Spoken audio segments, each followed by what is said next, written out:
Oi, oi! Ei, amados e amadas! Que delícia estar aqui com vocês! Tô aqui, vou acender um palo santo. Vocês conhecem palo santo? Essa madeirinha?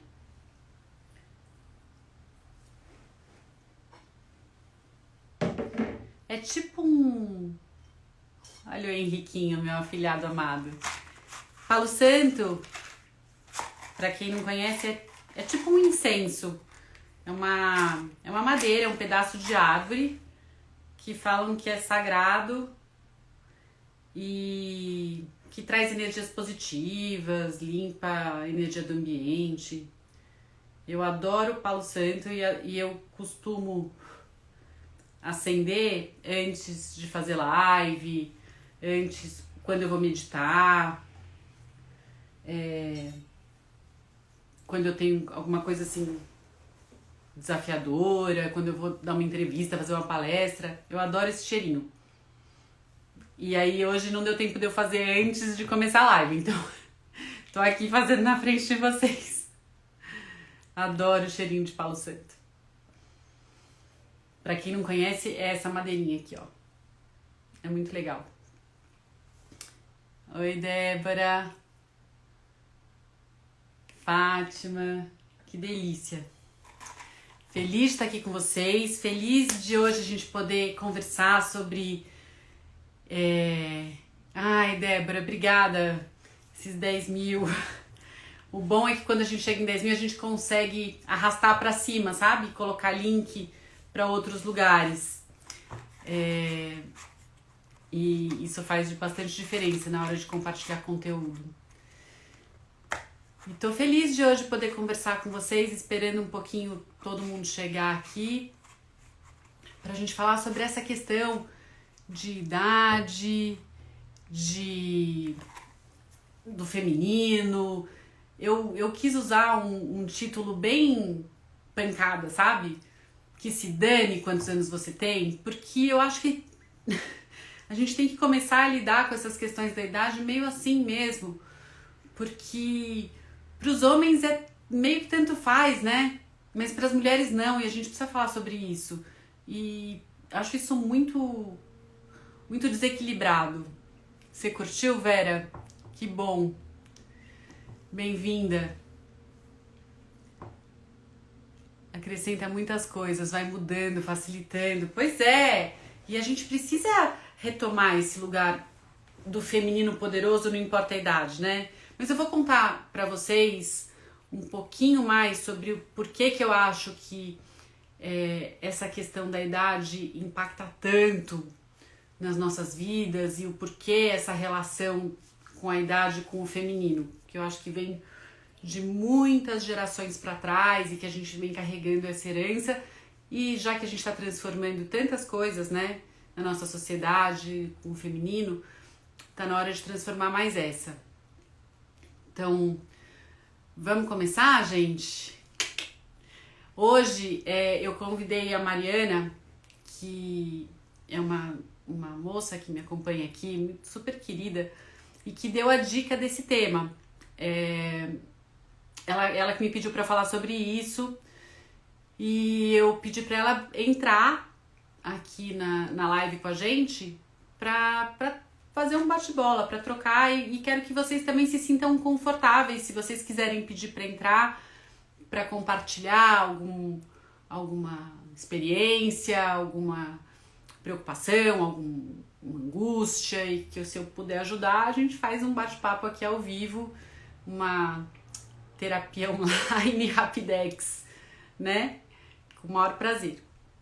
Mas antes de eu chamar a Mariana pra gente começar a falar, eu queria trazer pra vocês um pouquinho da mudança dos papéis, porque o que rola com a idade, né? Idade, ela é objetiva, né? Então, quando alguém te pergunta quantos anos você tem, você responde de bate pronto, porque é uma resposta objetiva, clara e sem nenhum questionamento. Basta a gente contar quantos anos se passaram do dia que a gente nasceu e pronto.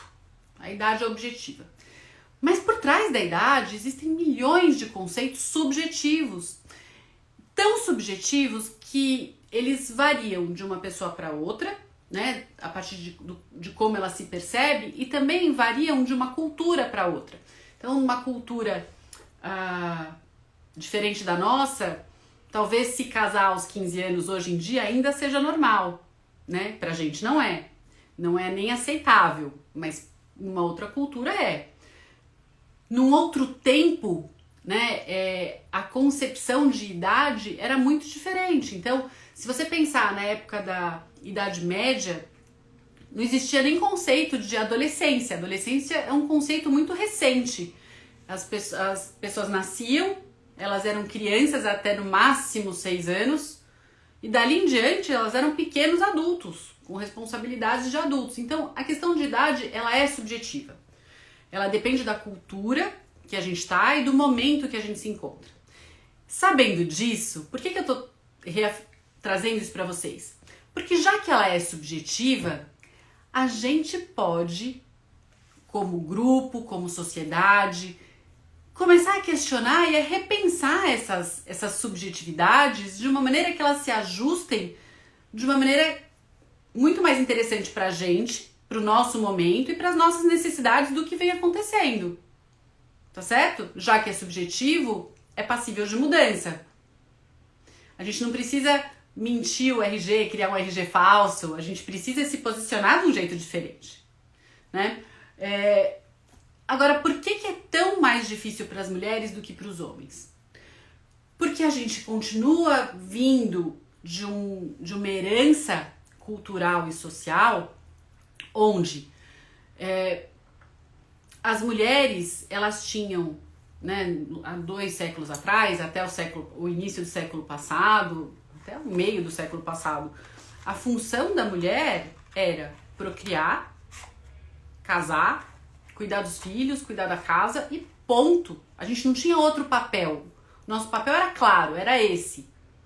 Só que a hora que entra na menopausa, a gente perde função, porque já que a gente não pode mais seguir procriando, se essa é a nossa função, a gente fica completamente sem função, tá certo? Sem contar que até o começo do século passado, até o meado do século passado, a expectativa de vida das pessoas e das mulheres era 50, 60 anos no máximo. Então, já que a vida terminava tão cedo, né, tão mais cedo do que hoje em dia, que a gente está em 80 e tantos anos, 90 anos, você não tinha que se preocupar com o que fazer com esses 20, 30, 40 anos a mais que a gente tem hoje em dia. Só que tudo isso mudou muito rápido. Então a gente, como sociedade, a gente está tendo que se deparar com questões que há bem pouco tempo atrás eram irrelevantes, porque a gente não ia viver esse tanto. A gente cumpria o nosso papel sendo mãe, esposa e estava tudo certo. Hoje não. E já que a maternidade não é mais o foco central do feminino na nossa sociedade, até porque o planeta está muito bem povoado, populoso, né? A gente não precisa se preocupar com a população do planeta mais, e a gente tem muito mais a compartilhar do que apenas a maternidade, a gente precisa parar de se preocupar tanto com esse relógio biológico como se a nossa função no planeta terminasse aos 45, 50 anos. Não é mais assim. Só que não adianta não ser mais assim objetivamente e subjetivamente a gente continuar encarando o feminino e a vida e a maturidade dessa maneira, porque eu acho que é isso que está acontecendo.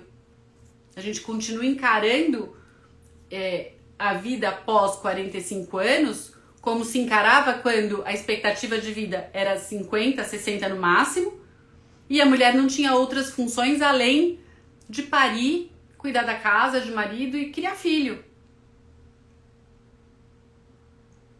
Agora eu vou chamar a Mari, já que a gente já deu a abertura aqui e eu já trouxe essa porrada que é o que estamos fazendo aqui e o que faremos, né, com as questões de idade, de maturidade, com os próximos 45 anos. E pra gente entrar em contato com isso, a gente precisa se perguntar também o que a gente faz com os primeiros 45. na nossa vida, né? Como se fosse um jogo de futebol. Tem os 45 do primeiro tempo e os 45 do segundo tempo. E é meio assim que a gente vive mesmo. Porque tem as angústias da primeira metade e as angústias da segunda metade.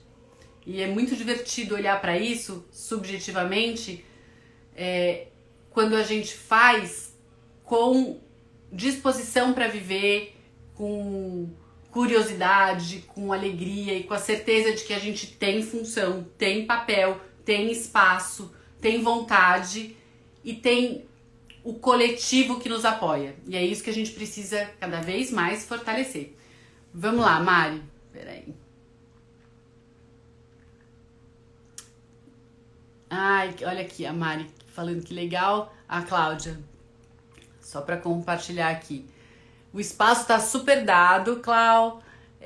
Vocês podem sim entrar, podem pedir para entrar. Eu vou amar ter vocês aqui comigo. Vou chamar a Mariana primeiro. Vamos lá. Deixa eu só ver como é que... Mari, pede para entrar, meu amor, de novo.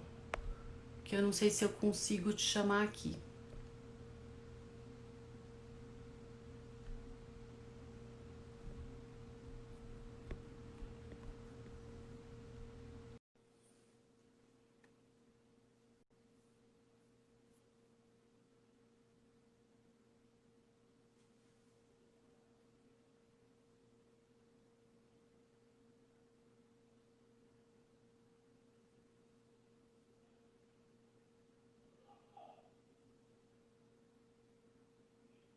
Não tô conseguindo colocar a Mari aqui.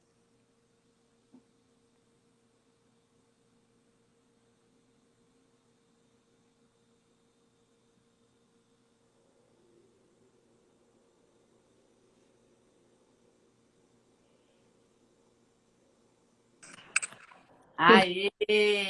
Olá, amada! Oi, tudo bom? Joia, gostoso, hein? A gente bater esse papo. Sim, e eu estava na maior expectativa e acompanhando aí a sua introdução, porque eu acho que você está dando uma oportunidade maravilhosa para a gente que está aqui de, como você falou, uma mini sessão de terapia de flash, mas eu acho que mais do que isso, eu acho que é muita generosidade. Eu acho que quando a gente se coloca na frente do outro, que a gente não conhece, tudo, para falar das nossas fragilidades, né, também. Então, eu acho que você Sim. trazer isso como profissional é uma generosidade e E todas você nós tá que aqui quisermos, também. e todas que quisermos participar também, porque ninguém gosta de falar das dificuldades e das fraquezas, né? A gente geralmente gosta de expor o lado forte da coisa, né? E aí eu queria pedir para você licença para falar sobre alguns aspectos que eu pensei, que eu acho que é assim. Eu nunca tinha me dado conta que eu ia envelhecer. Por ser uma pessoa assim muito ativa e meu corpo sempre respondeu de forma muito, vamos supor, quase atlética, tudo que eu pedia do meu corpo, né? Ele respondia muito rápido e tudo. Eu nunca parei para pensar assim, então, tipo, olha, eu vou envelhecer um dia, até porque hoje em dia as mulheres engravidam mais tarde. Como eu Uhum. engravidei com 36 e tive o meu filho com 37, o meu contato com essa possível menopausa não passava pela minha cabeça, porque eu ainda estou com um filho de 12 anos. Então, assim, Uhum. ainda estou numa fase de criar os filhos e não de entrar na velhice que você Uhum. supostamente imagina a avó, né? Então, assim, resumo da ópera. Por esse contexto todo da mulher que sai para trabalhar, que mal tem tempo para se cuidar e tem ainda um filho para criar e tudo, a gente não pensa. Aí, de repente, chega de fato a menopausa física, que Uhum. é onde a gente assusta. E foi o que aconteceu comigo. Eu estou vivendo uma sensação de estresse com o fato do meu corpo ter apontado que ele estava entrando na menopausa e eu não estava preparada para isso. Então, assim,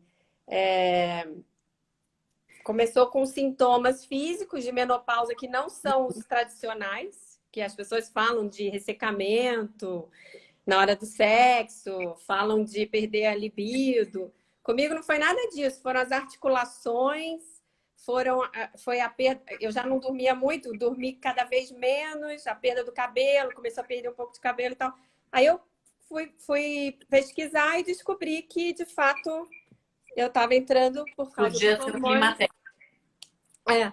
Enfim, tudo isso para dizer, poxa, eu acho que as mulheres hoje em dia, além da cobrança física de ter que se sentir bonita, sabe se bem se é para ela mesma ou para os outros, existe essa questão da gente não pensar em envelhecer, quase como achar que somos imortais, porque se a gente não envelhecer, a outra opção é morrer, e essa opção não tem. Então, fica para você. Dentre as duas, a gente prefere envelhecer. Mas eu acho que o que me chama atenção, Mari, assim, primeiro, é você refletir sobre qual o significado da menopausa para você, né? Porque tem o significado da menopausa para a sociedade, aquele que a gente vem assumindo como verdade na nossa juventude, porque é isso, a gente olha para a menopausa a partir de um ponto da juventude, porque a gente ainda não passou por isso, né? E eu acho que a maioria das pessoas, né, entende isso como menopausa é coisa de velha, né? Assim, é para quando a pessoa fica muito velha, assim, tipo a minha mãe, tipo a minha avó, né? Quando a gente é muito jovem, a gente olha para isso dessa maneira e é um olhar sem cuidado, é um olhar limitado, né? Assim, a partir da pouca experiência que a gente tem, e é um olhar um pouquinho cruel, né? Assim, se a gente hoje de outro lugar a gente consegue perceber esses desvios, mas eu ainda acho que essa percepção de que menopausa é sinônimo de velhice, é sinônimo de fim de vida, é sinônimo de inutilidade, ela é uma herança daquilo que eu abri no início, que é a menopausa, ela representava um fim realmente, não só do ciclo de gestação, né, de possibilidade de gestação, mas no fim, no ciclo de vida, porque as mulheres depois da menopausa elas não tinham mais muito o que fazer, né? Se a gente olhar para a sociedade como era até o início do século passado. O que é muito diferente da nossa experiência hoje. Só que, no entanto, a gente vem transformando as nossas possibilidades, expandindo o nosso período de vida, né? E de posicionamento, de vivência e tal, mas manteve esse olhar para a menopausa. Então, é meio contraditório. Só que aí, Então, quando a gente está vivendo isso, o que acontece? Lá vai a gente se dando chibatada. A gente volta para aquele olhar cruel. Porque a gente tem mania de fazer isso com a gente. E é muito interessante você trazer, né, essa tua experiência de eu tô entrando na menopausa, mas eu não tô criando filho. Meu filho só tem 12 anos. Né? Assim, tipo, não faz sentido. E é muito engraçado porque, para mim, já é o inverso. O meu filho mais novo faz 18 anos agora. O meu mais velho tem 26. Tá morando com a namorada. Você é tão nova. E você é tão nova. Não sei se eu sou tão... Esses filtros aqui do Instagram ajudam pra caramba, né? Então... eu tenho 47, mas que se dane. Né? Assim. E eu acho que, sim, tem os aspectos físicos e biológicos que devem impactar pra caramba. Então, assim, eu ainda não comecei reposição hormonal, mas pretendo, porque eu não sou masoquista, né? Então eu quero sofrer o mínimo possível com os impactos físicos que eu puder. Eu sei que eu não vou poder evitar todos, mas diminuir. Então, se você... Até porque dizem que tem uma janela de oportunidade de você fazer a reposição hormonal antes de ter os principais sintomas da menopausa. Uhum. Porque essa janela de oportunidade é que vai fazer você evitar os próprios sintomas. Então, assim, é que a gente tem, além de tudo, um preconceito com a reposição hormonal. Então, assim, é esse aspecto de que a gente se bate porque a gente não quer aceitar que fica velha. E não aceitando, você não se cuida. Então, mas começa esse por aí. aceitar, é aí que tá a chave, Mari. Porque, de verdade, o que significa ficar velha?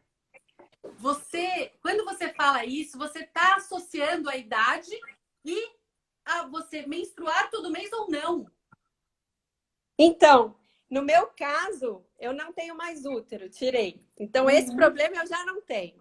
Acompanhar se vai acabar ou não vai acabar a menstruação. Então, menos um problema. Mas eu acho que não é isso, não. No meu caso, a velhice está traduzida em algumas coisas. Olha que engraçado. Quando eu era pequena, uma vez eu andava num ônibus indo de Minas para o Rio. Pequena nada, eu tinha meus 17 anos, mas tudo bem. E sentei do lado de uma moça que para mim era moça. Assim, eu olhava para ela, ela não era velha, era como, sabe, olhar para mim hoje. E eu olhei para a pele dela e estava cheia daquela mancha senil branca no corpo inteiro dela. E eu fiquei impressionada com aquilo. Depois, com o tempo, eu ficava olhando as mãos do meu pai, dos meus avós, que tem aquelas manchas e tem aquelas veias altas. Bem, eu botei na cabeça que olha... Esses eram parâmetros. Esse era o parâmetro da velhice. Só que eu percebi que o parâmetro da velhice é, além desse lado lúdico, de você ter aquela lembrança do seu avô, do seu pai, ou daquela mulher bonita que tinha mancha, foi realmente você perceber no seu corpo as mudanças da idade. Isso não é ninguém que está te dizendo. É você que está percebendo uma dor de artrose ou você perceber que você nunca teve barriga e começou a ter, e não tem nada que faça, a não ser que você fizer jejum, que a barriga vai diminuir. E sendo que antes você fazia umas 10, 20 abdominais e aquilo estava resolvido. Então, assim, a mulher percebe que ela começa a ter celulite, se ela nunca teve. E aí, essa é a cobrança minha com a percepção da velhice. Agora, eu conversando com amigas... e eu conversando com amigas que sempre tiveram celulite, sempre foram gordinhas, elas falaram, foda-se, esse é um problema que você vai ter, porque eu que sempre fui, não tô sofrendo desse mal. Aí eu comecei a ver que é tudo cabeça. Eu vou te falar. É subjetivo, é aquilo que você falou, subjetivo. É subjetivo. Eu vou te falar como eu lido com essas manchinhas branquinhas. Eu tenho várias. Para mim, elas são constelações. Eu chamo elas de Little Stars. Porque eu tô sempre bronzeada, porque eu adoro tomar sol. Então, e elas ficam mais brancas. Então, elas ficam super branquinhas e eu acho que elas são estrelinhas espalhadas pelo meu corpo. Tudo depende de como a gente se relaciona com a gente. Sim. Né?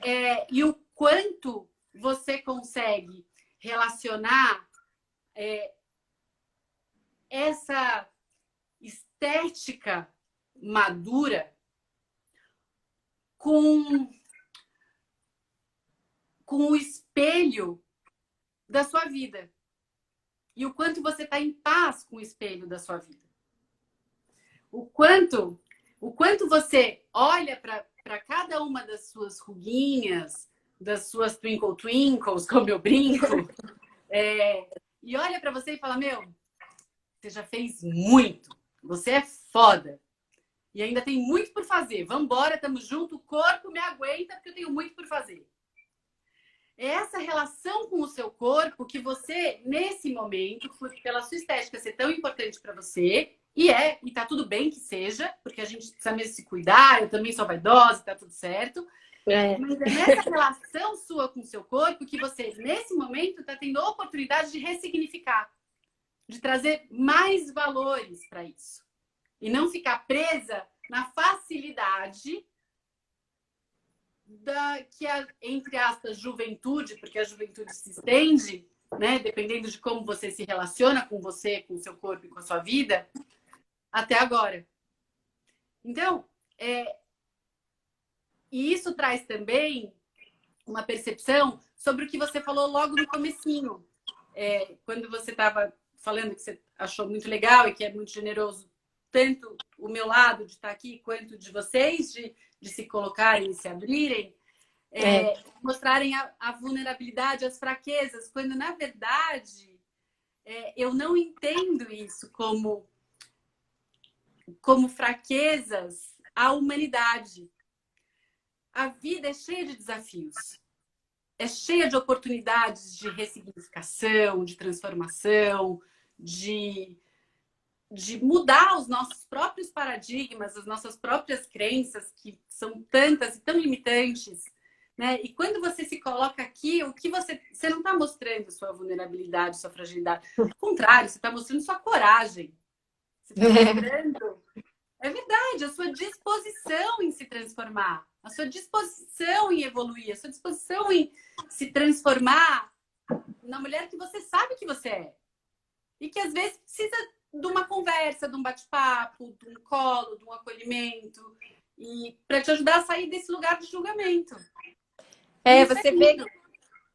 Você vê que eu estava vendo uma conversa entre duas pessoas numa live qualquer outro dia e me emocionou uma colocação de uma mulher assim, já dos seus 50 e tantos anos, que não é muito, né? A gente está começando, igual você falou, os próximos 45 do segundo tempo, mas ela coloca assim, poxa, o que eu quero, o que eu gostaria, o que eu acho mais gostoso da vida é poder olhar no espelho e ver que eu cresci.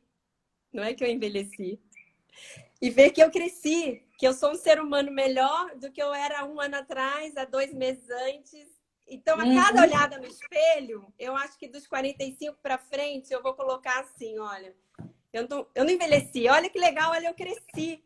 Eu já não me perturbo mais com isso, agora eu faço mais o que eu quero, agora eu não vou aceitar certos padrões e pessoas que sejam tóxicas comigo. Então, assim, essas coisas que eu acho que daqui para frente eu vou tentar botar no meu dia a dia, né? E que são mais fáceis da gente conquistar com a maturidade do que quando a gente está muito cru, né? Assim, e uma coisa que você trouxe que faz uma diferença imensa, Mari, é você escolher muito bem os seus parâmetros de comparação.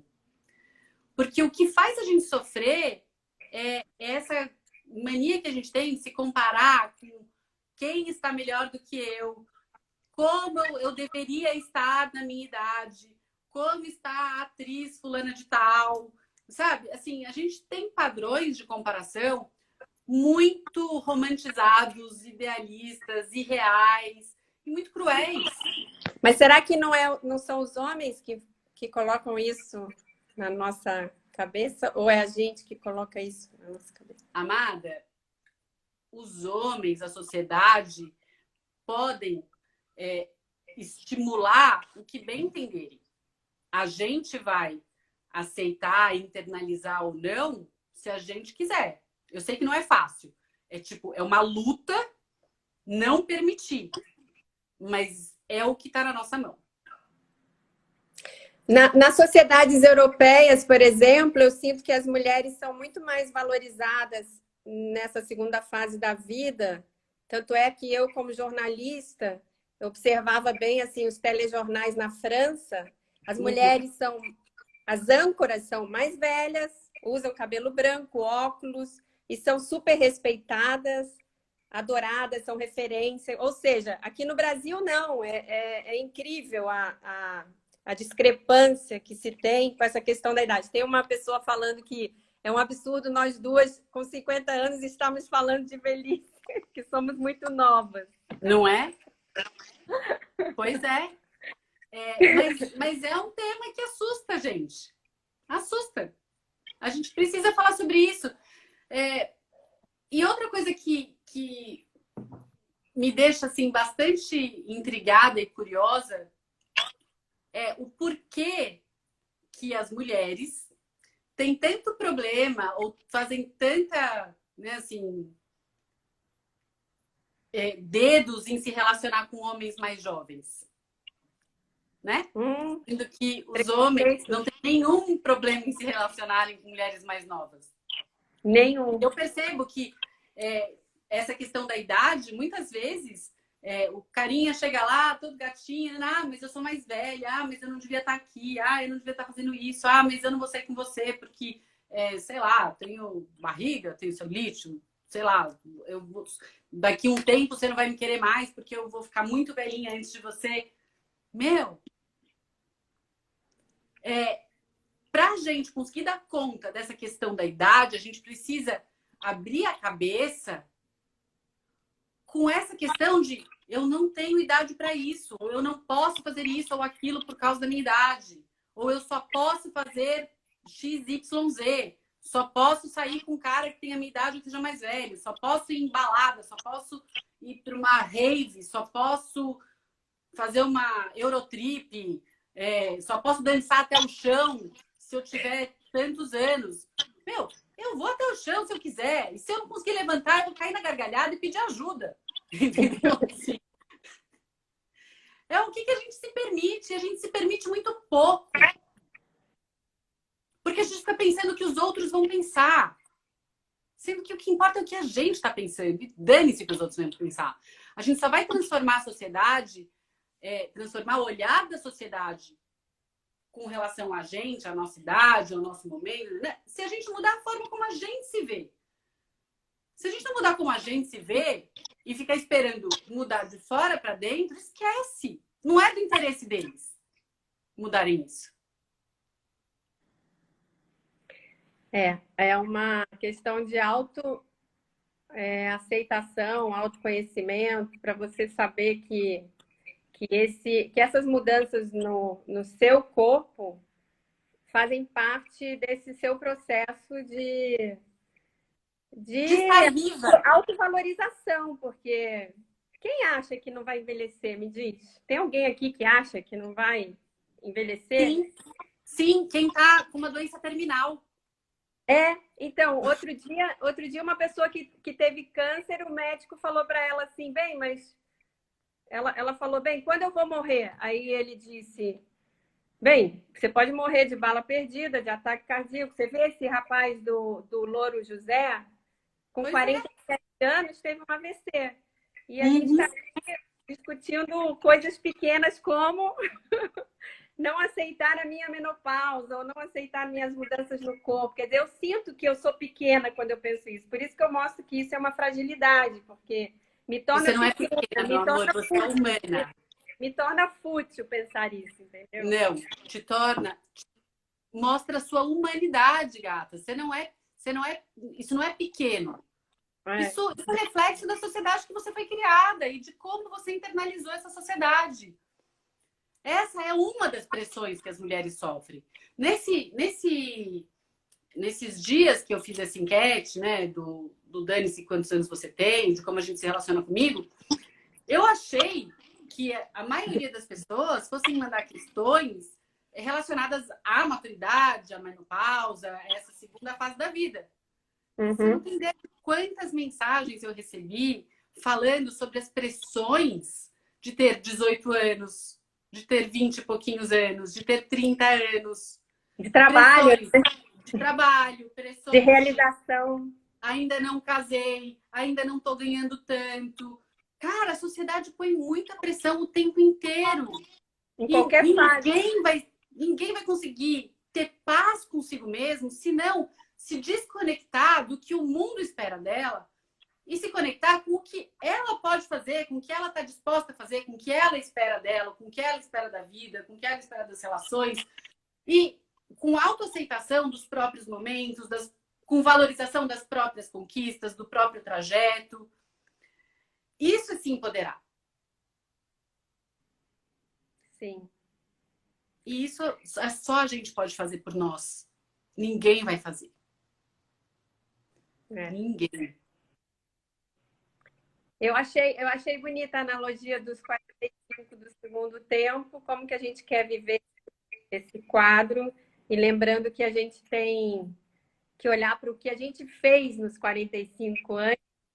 Sim. E como a gente já realizou. Então, não é assim, não é só uma ruga ou uma mancha de sol. Graças a Deus eu tomei sol, graças a Deus eu posso contar que eu tive cicatrizes, né?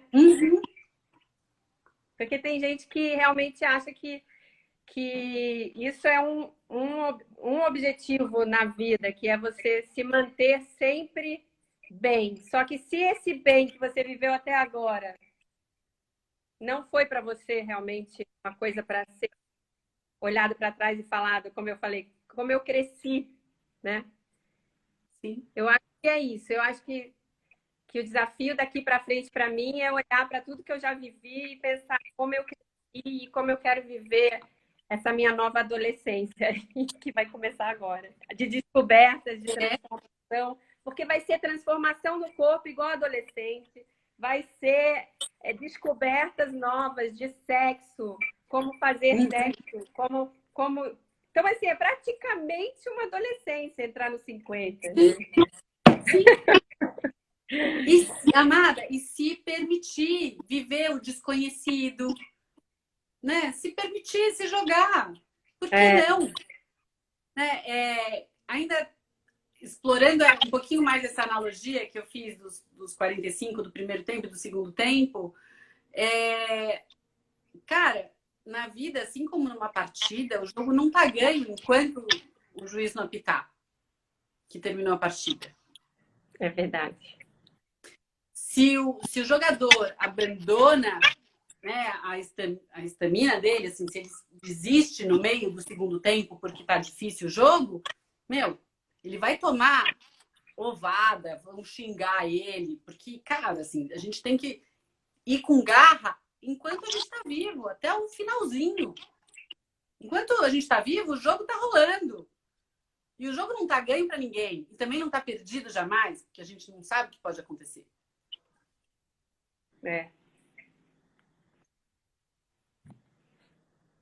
Então, mulher, vá se divertir, vai viver.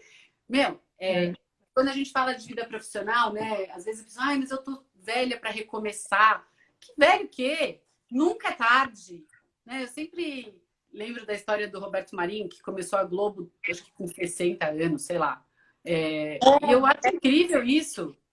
É verdade. Acho incrível. Né? Olha o Império. Tudo bem que hoje está atrapalhado, mas durante muitos e muitos e muitos anos, baita império. Então, cara, nunca é tarde. Enquanto a gente precisa se conectar com o que a gente está disposto a oferecer, com o que a gente está disposto a contribuir com o planeta, com as pessoas, com a sociedade, e o que a gente está disposto também a fazer para lapidar esses talentos, essa vontade, para se colocar cada vez melhor para o outro. Aí é natural que as coisas fluam. A Fátima está falando, a idade nunca me preocupou e ainda não me preocupa. Será que um dia vou me preocupar? Nada, Fátima, espero que não. Ainda mais depois desse bate-papo. Eu espero que você siga falando, dane-se. A Fátima teve 3, 4 maridos e ela casou com um, acho que 20 ou 30 anos mais novo que ela, um francês. Porque lá eu acho que eles não têm também esse parâmetro que a gente estava falando. Então, mas ela é muito isso, ela é muito divertida, ela é muito ela é muito jovem. Ela é jovem. Olha aí, Fátima, andando. Fátima, 4 casamentos. Não, amada, vem. 4 casamentos. Tenho 66, ela escreveu. Olha aí. Vem cá, Fátima, contar a tua história. Mas Fátima, entra aí. Tem alguém mais que quer entrar, será? Para falar um pouco sobre isso? Você não é louca, amada. Você é sã, Fátima, viu? Louca nada. Louco é quem desperdiça a vida. Louco é quem desperdiça a vida.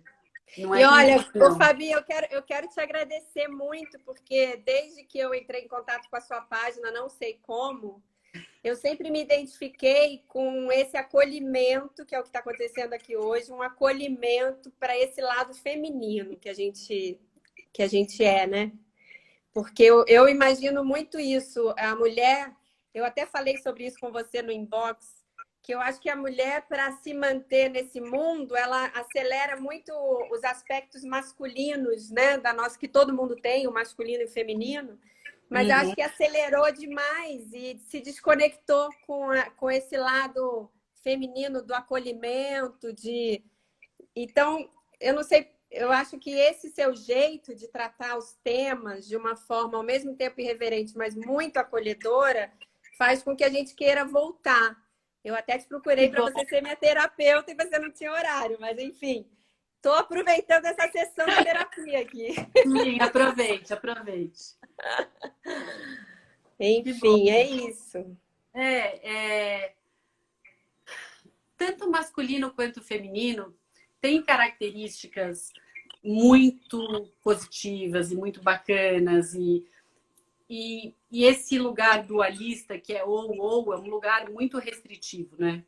Então, eu lembro que eu te falei que eu sou super mental, super racional, super estratégica, porque eu acredito que a vida, nas relações, a gente precise ser estratégica para alcançar os nossos objetivos, tomando cuidado para não cair na manipulação, mas sim, muito estratégica, principalmente nos nossos posicionamentos. Mas a feminilidade não é de forma alguma incompatível, né? A feminilidade, a doçura, o acolhimento, ela é absolutamente possível com a prosperidade, com essa colocação mais incisiva sobre os seus desejos, sobre os seus objetivos, sobre como você vai alcançar. E ao contrário, é engraçado, eu às vezes já me peguei refletindo sobre a minha adolescência, por exemplo, sobre o início da minha vida, e eu entendia o feminino como muito mais ameaçadoramente do que o masculino. Porque o feminino, para mim, era aquela competição sacana, das pessoas que puxam o tapete por trás, daquelas meninas más. E eu fugia daquilo pra caramba. Eu adorava me relacionar com o masculino, era muito mais simples e muito mais fácil. E aí não me pergunte por que eu acabei me desenvolvendo e trabalhando amorosamente com o feminino, mas tentando construir um feminino que amigo, que valoriza a sororidade, que se apoia, que se ajuda, que se acolhe. Porque, para mim, esse é o jeito que vale a pena a minha vida ser vivida. Então, eu ofereço o que eu acredito, né? Sim. Mas é divertido pensar sobre isso. Porque tem tantas maneiras de olhar, tantos lugares para a gente se transportar e enxergar a vida de um jeito diferente, que ela acaba ficando muito, muito, muito rica. Se a gente não se coloca nesse lugar de julgamento, de isso é certo, isso é errado, isso pode, isso não pode. Não, pode tudo, desde que não ofenda ninguém.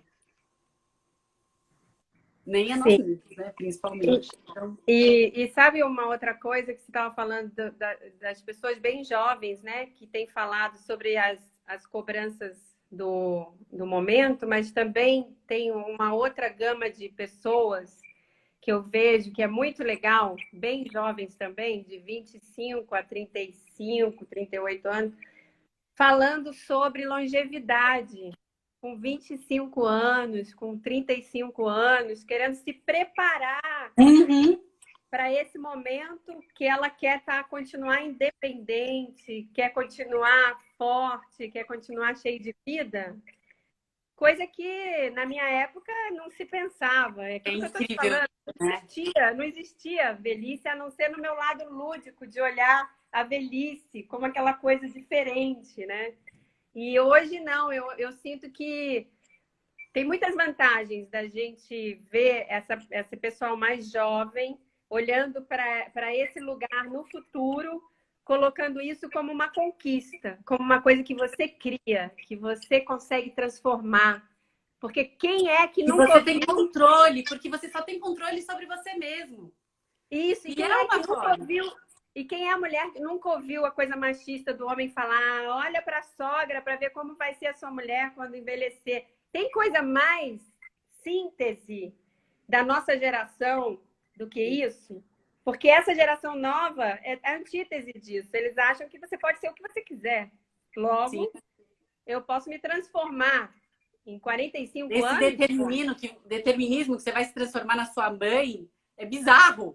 É bizarro, né? Mas por melhor ou por mais que você queira se espelhar nela e chegar próximo a ela, ou o contrário, você pode querer o avesso disso. Né? Assim, você é você. Filho não é sequência nem espelho de pai e de mãe de forma alguma. Mas isso é muito interessante. Você está falando e eu estou aqui pensando no meu filho mais velho, no Felipe, que criou uma startup de saudabilidade. Que é isso? Ele teve que me explicar para eu poder entender. Que é uma startup que trabalha diretamente com o RH das empresas para promover estilos de vida saudáveis, para evitar que as pessoas faltem no trabalho, evitar que as pessoas fiquem doentes, evitar que as pessoas tenham a saúde mental prejudicada. Então, favorece uma competição saudável entre os colaboradores de academia, meditação. É incrível o projeto. E é justamente nessa linha de se preocupar com qualidade de vida para manter essa qualidade de vida durante toda a vida. Isso. E realmente são coisas que a nossa geração talvez não tenha parado para olhar, né? Não. Nesse momento, e a gente está agora falando assim, bom, beleza, estou entrando em campo de novo, o que eu tenho que olhar? O que eu tenho que cuidar? Exatamente. Então, assim, nesse sentido, eu acho que é isso. Eu acho que a nossa geração, vou colocar o que eu penso, é a geração do susto ao envelhecer.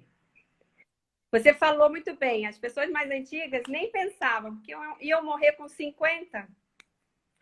A gente é a geração que não parou para pensar, porque a gente fez uma mudança na ordem do dia e começou a trabalhar e começou a fazer filho mais velho e começou a ter uma noção do tempo mutável, o que é bom, mas ao mesmo tempo a gente nunca parou para pensar.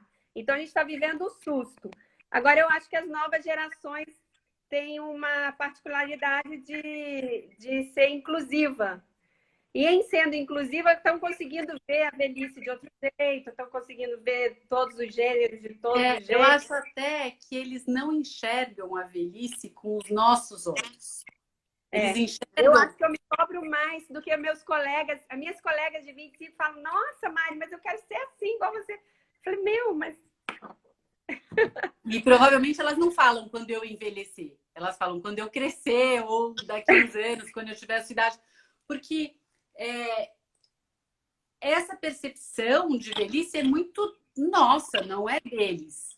Né? Assim, eu me divirto pra caramba com os amigos dos meus filhos.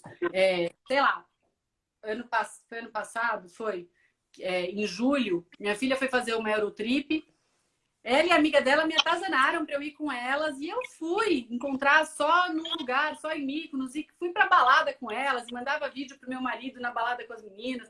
Cara, assim, elas ficavam muito mais preocupadas em, olha, é minha mãe, viu? Olha, com ela não sei o quê, do que todas as pessoas que estavam lá. Tipo, essa diferença, ela tá cada vez menor. Mas a gente se impõe essa diferença. E é aí que a gente pode mudar. É aí que a gente pode e deve mudar. Né? Se você olhar para uma senhora de 60 anos há um século atrás e olhar para uma mulher de 60 anos hoje, você vai falar, não é possível. Se você olhar para uma mulher de 30 anos há um século atrás, uma mulher de 30 hoje, não é possível. Porque as mulheres se largavam, elas se deixavam, elas se conformavam com esse lugar de vida acabando, que não é verdade hoje, gente. Não é verdade. A vida segue vivendo. A gente está, no auge enquanto estiver vivo. Trabalhando. E você sabe que outra coisa que você deve ter recebido nas mensagens aí, a questão do mercado de trabalho, né? Que eu vi gente falando que com 47 estava difícil conseguir um emprego e coisa e tal, né? Isso é uma coisa que realmente é um processo, só que eu não sei se tem tanto a ver com a idade que nós temos ou se é realmente um mercado de trabalho que está escasso. Eu acho que isso é natural. O mercado de trabalho está escasso, existe um machismo estrutural, onde sim, as vagas são muito mais distribuídas para o masculino do que para o feminino. Isso é uma luta que a gente tem que continuar travando, né? Por igualdade de oportunidade, de salário, sim. Eu acho que a sociedade corporativa ela passou por uma fase longa demais, valorizando a juventude, desvalorizando o conhecimento e a maturidade. Acho que também tem uma questão de salário, porque os jovens ganham menos do que uma pessoa mais madura, né? Assim, que saiba mais. Tem E aí, você colocando jovem, você gasta menos. Sim, tá vendo? Olha, já caí numa frase aí que eu não deveria ter usado. Para você ver o quanto isso tá incutido na gente. A gente vira e mexe, tropeça e cai no lugar errado. E aí o que eu fico me perguntando mas será que procurar um emprego é a única forma da gente se colocar profissionalmente? Será que talvez o caminho das pessoas que têm mais competência, mais sabedoria, mais tempo de estrada mesmo, compartilhando sua força. Mais repertório. Mais repertório. Será que se as portas não se abrem tradicionalmente em empresas, será que não está na hora dela repensar a forma como ela compartilha e como ela oferece essa força de trabalho? Porque a gente não pode ficar esperando que os outros valorizem ou que os outros abram as portas para a gente do jeito que a gente idealiza que seja o único ou ideal. A gente tem que abrir a cabeça e falar, beleza, não está indo por esse lado? O que mais que eu posso fazer? Como mais eu posso compartilhar? Como eu posso oferecer? E aí, sair da caixinha do quadradinho. Se a gente não fizer isso, a gente vai ficar amargurando dentro de casa. Sim. E na boa, uma pessoa mais vivida tem muito mais a oferecer do que uma pessoa pouco vivida. No entanto, uma pessoa que viveu pouco também tem muito menos restrições e muito menos caixinhas fechadas dentro de si do que uma pessoa que já vem vivendo muito numa sociedade restritiva.